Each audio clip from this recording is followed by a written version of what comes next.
நீலகிரி மாவட்டம் கூடலூர் அருகே குடியிருப்பு பகுதியில் முகாமிட்டுள்ள காட்டு யானைகளை விரட்ட 2 கும்கி யானைகள் வரவழைக்கப்பட்டுள்ளது. இது தொடர்பான தகவல்களை தருகிறார் நமது செய்தியாளர் ஆல்வின் சுரேஷ். ஆல்வின் சுரேஷ், காட்டு யானைகளை விரட்டுவதற்கு என்னென்ன மாதிரியான நடவடிக்கைகள் மேற்கொள்ளப்பட்டு வருகிறது?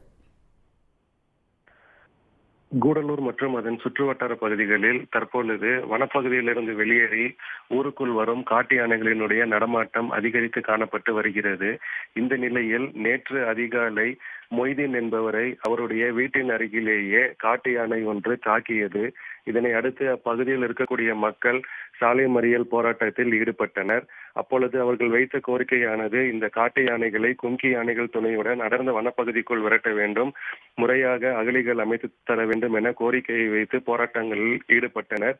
இதனை அடுத்து வனத்துறை உயர் அதிகாரிகள் அவர்களிடம் பேச்சுவார்த்தையில் ஈடுபட்டனர். அதன் பின்பு முதுமலை வளர்ப்பு யானைகள் முகாமில் இருந்து தற்பொழுது விஜய் மற்றும் வசீம் என 2 கும்கி யானைகள் தற்பொழுது வரவழைக்கப்பட்டுள்ளது.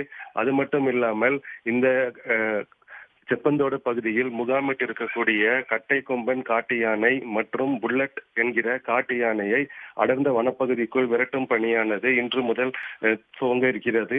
அது மட்டும் இல்லாமல் வனத்துறையினர் 50க்கும் மேற்பட்டோர் குழுக்களாக பிரிந்தும் கண்காணிப்பு பணியில் ஈடுபட்டு வருகின்றனர். அது மட்டுமின்றி வனத்துறையினர் வாகனங்கள் மூலமாகவும் தற்பொழுது ரோந்து பணியில் மேற்கொண்டு வருகின்றனர்.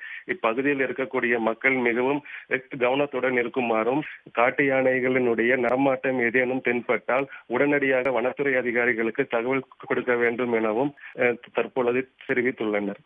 உடனுக்குடன் செய்திகளை தெரிந்து கொள்ள சன் நியூஸ் பெல் ஐகானை கிளிக் பண்ணுங்க.